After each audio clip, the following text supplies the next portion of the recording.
હવે બીજા મુદ્દામાં આજે વાત કરવી છે બિસ્માર રસ્તાની। ભાવનગરથી સોમનાથને જોડતો નવો રોડ અતિ બિસ્માર છે। રસ્તા પર મોટી મોટી તિરાડો પડી ગઈ છે। બ્રિજની સાઈડની દિવાલો રસ્તાથી અલગ પડી ગઈ છે। 4 લેન હાઈવે 8 મહિના પહેલા જ હજુ તો ખુલ્લો મૂકવામાં આવ્યો હતો। રૂપિયા 2000 કરોડના ખર્ચે આ હાઈવે બનાવવામાં આવ્યો હતો, 4 લેન હાઈવે। અને આ 8 મહિનામાં હાઈવેની અવદશા આપ જુઓ કે હાઈવે ઉપર મોટી મોટી તિરાડો પડી ગઈ છે। ગમે ત્યારે આ હાઈવે તૂટીને ભાંગી પડે, છૂટો પડી શકે તો જવાબદાર કોણ, એ સવાલ ઉઠી રહ્યો છે। રસ્તાના કામમાં ભ્રષ્ટાચાર થયો હોય તેવા લોકો આરોપ લગાવી રહ્યા છે, પરંતુ અહીં તો લાગી રહ્યું છે સ્પષ્ટપણે કે કોન્ટ્રાક્ટર અને અધિકારીઓની મિલીભગત હશે। એટલા જ માટે જ્યારે હાઈવેનું કામ પૂરું થઈ ગયું તો કાં તો અધિકારીઓ જોવા નહીં આવ્યા હોય, કાં તો કોન્ટ્રાક્ટરે પૈસા ખવડાવી દીધા હશે, એટલે આવી નબળી ગુણવત્તાનું કામકાજ કરવામાં આવ્યું છે। પ્રજાના કરોડો રૂપિયા ટેક્સના જાય છે અને આ કરોડો રૂપિયા ક્યાં જાય છે એ સવાલ છે, કારણ કે રસ્તા પર તો તિરાડો છે, ખાડા છે, ભૂવા છે અને સુવિધાના નામે મીંડું છે। નવા રોડની હાલત આપ જોઈ રહ્યા છો આ દ્રશ્યોમાં। આ રોડ પસાર થાવ છું, આવા 1 સેકન્ડ તિરાડ પડે છે ને આ મટીરિયલ નબળું વાપરવાની નિશાની છે અને ખુલ્લામ જે બન્યો તો હવે માલ બરાબર નાખવાનો વાપરે હતો। રોડ છે ને ભાઈ બનાવ્યો છે પણ વળિયાવાળો બનાવ્યો છે આખો। ગાડી આખી કેમ વળિયાની ઘોડે આવતી વળતા બેઠે એવું લાગે, માલ ભરેલો ટાયર ફાટી જાય એવું બહુ થાય છે। સિમેન્ટ રોડ બનાવ્યો, બેકર બનાવ્યો છે, હા એ કટું બહુ છે રોડ ઉપર। ગાડી આખી વળતાની ઘોડે હાલે હાંડિયા બેઠો ને એવું લાગે હાંડિયા ગાડીમાં। ભાવનગર સોમનાથ નેશનલ હાઈવે જે હમણાં જ હજી ખુલ્લો મુકાયો છે, લગભગ 8 થી 10 મહિના થયા છે આ રોડ બન્યો હોય, અને આ રોડની જો વાત કરવામાં આવે તો લગભગ 2000 કરોડ રૂપિયાના ખર્ચે આ રોડ બનાવવામાં આવ્યો છે। ત્યારે આપણે દ્રશ્યોની અંદર જોઈ શકીએ છીએ કે આ રોડની હાલત જે છે તે ખસી જવા પામ્યો છે અને મોટી મોટી તિરાડો પણ હું તમને દ્રશ્યોમાં દેખાડવાની કોશિશ કરીશ। આપણે જોઈએ છીએ કે અહીંયા લગભગ 2 ઇંચથી વધારે 3 ઇંચ જેટલું ગાબડું પડી ગયું છે। અહીંયા પથરાબંધ જે સિમેન્ટ છે તે ઉખડી ગઈ છે અને રોડ પણ ઉખડી ગયા છે। ત્યારે કહી શકાય કે આ રોડની જે ભ્રષ્ટાચારની ચાડી ખાતો આ રોડ સામે આવી રહ્યો છે। અત્યારે આપણે દ્રશ્યોની અંદર જોઈ શકીએ છીએ કેટલી મોટી મોટી તિરાડો છે અને ખાસ કરીને કહી શકાય કે આ જે રસ્તો છે આ રસ્તો છેક સોમનાથ સુધી જોડવામાં આવી રહ્યો છે અને છેક ઠેકાણે આવી તિરાડો જોવા મળી રહી છે। ત્યારે કહી શકાય કે જે તિરાડો જે છે આ તિરાડો ક્યાંક ને ક્યાંક પુલ અને પુલને પણ જોડતી જે દિવાલો છે તે દિવાલોને પણ ક્યાંક ને ક્યાંક નુકસાન કરેલું હોય તેવું દેખાઈ રહ્યું છે સ્પષ્ટપણે।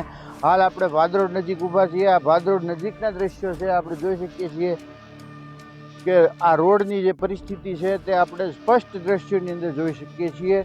ગુજરાત ફર્સ્ટ, અનિલ માઢક, મહુવા। તો આ દ્રશ્યો આપણે જોયા જ્યાં હાઈવે ઉપર એટલી મોટી મોટી તિરાડો પડી ગઈ છે। જો કોઈ ભારે વાહન અહીંથી પસાર થાય અથવા ટ્રાફિક જામ થાય તો આ બ્રિજની શું અવદશા થાય તે વિચારી શકાય છે। 4 લેન બ્રિજ હજુ હાલમાં 8 થી 9 મહિના પહેલા ખુલ્લો મૂકવામાં આવ્યો છે। 2000 કરોડ રૂપિયાનો ખર્ચ કરવામાં આવ્યો છે અને 2000 કરોડ રૂપિયા કેવી રીતે વાપરવામાં આવ્યા એના આ જાગતા પુરાવા અહીં જોવા મળે છે।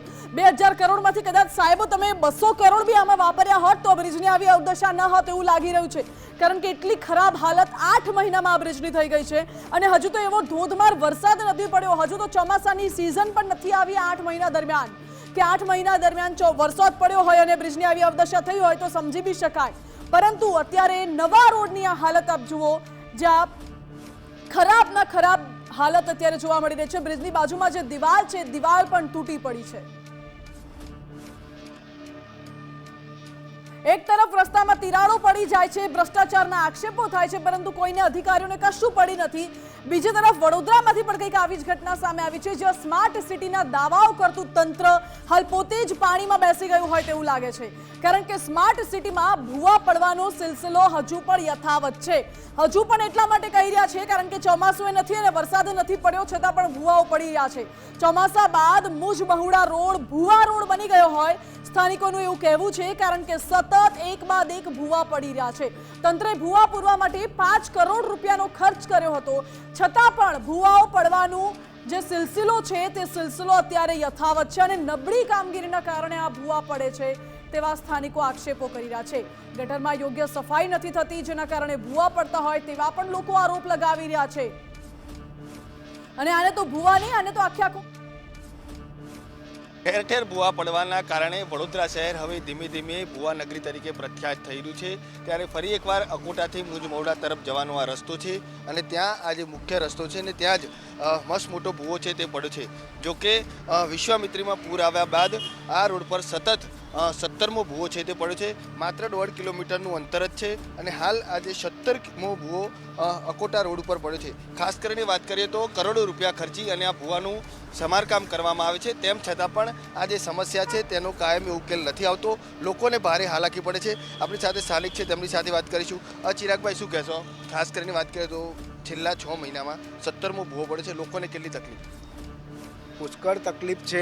આ રોડને ભયજનક રોડ તરીકે જાહેર કરો એ જ મારી માંગણી છે, કારણ કે અહીંયા કોઈની જાન જઈ શકે છે એ સ્પષ્ટપણે આપણે જોઈ શકીએ છીએ। કોઈ બી વાહન જતું હોય અને વચ્ચે ભૂવો પડે અને વાહન અંદર જતું રહે છે, એટલે જાનહાનિ થવાના 100% ચાન્સીસ છે। લાગે છે કરોડો રૂપિયા ખર્ચી ભૂવાનું સમારકામ કરાવે છે, પણ આ જે સમસ્યા છે તેનો ઉકેલ નથી આવતો? એ નથી આવી રહ્યો। એનું કારણ એ જ છે કે નબળી કામગીરી, કોન્ટ્રાક્ટરો દ્વારા જે નબળી કામગીરી કરવામાં આવે છે એના કારણે જ આ એકની એક જગ્યાએ વારંવાર ભૂવા પડી રહ્યા છે। અને વધુ કે આપણે જે અધિકારીઓ છે આનું પ્રોપર ઇન્સ્પેક્શન નથી કરી રહ્યા। મારે તો અત્યારે આપણા માધ્યમથી એ તંત્રને જણાવવું છે કે જ્યારે આપણે કોન્ટ્રાક્ટરોને કામ આપવામાં આવતું હોય, વર્ક ઓર્ડર આપવામાં આવતો હોય તે વખતે વધુ એક અંદર ઉલ્લેખ કરવો જોઈએ કે જો ફરી એ જગ્યાના કામમાં જો ખોટ હશે અને જો ફરી એ જ જગ્યાએ ભૂવો પડશે તો તમારે એ ફ્રીમાં કામ કરવું પડશે, એનો ઉલ્લેખ કરવો જોઈએ। કારણ કે આ તો જનતાના પૈસા વેડફેડ થઈ રહ્યા છે અને આ સ્પષ્ટપણે કોઈ બહુ મોટું ભ્રષ્ટાચાર આમાં થઈ રહ્યું હોય એ દેખાઈ રહ્યું છે। લાગે છે હજુ આગળ પણ જે પેલો અકોટા મુખ્ય રસ્તા પર ભૂવો પડેલો છે એમાં પણ જે સાફ સફાઈ નથી કરી, અન્ય પણ જે અંદરથી પાણીની લાઈન છે એ લીકેજ જોવા મળે છે, તેમ છતાં પણ હજુ ત્યાં ભૂવાનું કામ ચાલે। અગાઉ એ જગ્યાએ ફરતી ભૂવો પડશે।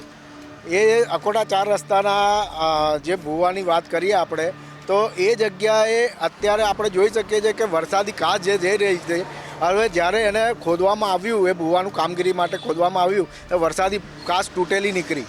એ વરસાદી કાચની અંદર એટલો બધો ભયંકર કચરો હતો કે બંને તરફથી એ બ્લોક હતી, રસ્તાની વચ્ચે જે ખોદ્યું પણ બંને તરફથી એ બ્લોક હતી।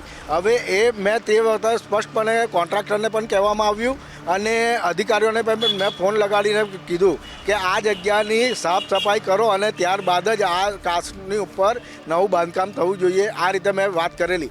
તે છતાંય અત્યારે મેં જોયું, અત્યારે સ્લેબ પણ બની ગયો છે, વરસાદી કાચ પણ બની ગઈ છે, પણ અત્યારે એ જ હાલત છે, એમાં સાફ સફાઈ થઈ નથી। ઇવન પાણીની જે લાઈન છે એ લીકેજ છે એનું પણ રિપેરિંગ કરવામાં નથી આવ્યું। એટલે ભવિષ્યમાં એ જગ્યાએ ફરી ભૂવો પડવાનો છે એ 100%ની નક્કી જ છે। બિલકુલથી ખાસ કરીને વાત કરીએ તો જે કોન્ટ્રાક્ટરો છે તેમની નિષ્કાળજી અને અધિકારીઓની બેદરકારીના કારણે સતત આજે અકોટાથી મુજ મહુડા તરફ જવાનો રસ્તો છે ને 17થી વધુ ભૂવા પડ્યા છે।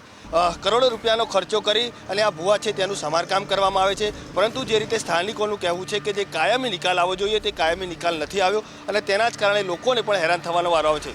જોકે આ જે રોડ છે તેને બેરિકેડ મારી અને બંધ કરવામાં આવે છે, પરંતુ એક જ રસ્તો ચાલુ હોવાથી, મુખ્ય રસ્તો હોવાથી સતત આ રસ્તા પર ટ્રાફિક જામના દ્રશ્યો પણ જોવા મળે છે। કેમેરામેન લીકેશ સોલંકી સાથે અલ્પેશ સુતાર, ગુજરાત ફર્સ્ટ, વડોદરા। એટલે વડોદરામાં ભૂવા પડવા માટે 5 કરોડ રૂપિયાનો ખર્ચ તો કરવામાં આવ્યો, પરંતુ આ ખર્ચ ક્યાં ગયો તે હજુ પણ એક પ્રશ્નાર્થ છે। કારણ કે શું અધિકારીઓ અને કોન્ટ્રાક્ટરોની મિલીભગત છે એ પણ સવાલ અહીં ઉઠી રહ્યો છે। સતત અગર આટલો બધો ખર્ચો કર્યા પછી પણ જો ભૂવા પડવાનું યથાવત હોય તો સાહેબો ક્યાંક તો નજર કરો, જોવા તો જાઓ કે પૈસા ખર્ચા કર્યા પછી ભૂવાનું સમારકામ થાય છે કે નહીં, લોકોને સમસ્યાનું નિરાકરણ આવે છે કે નહીં, કે પછી બસ તમને ખાલી પૈસા લેવામાં મજા આવે છે, તે સવાલ આજે ઉઠી રહ્યો છે।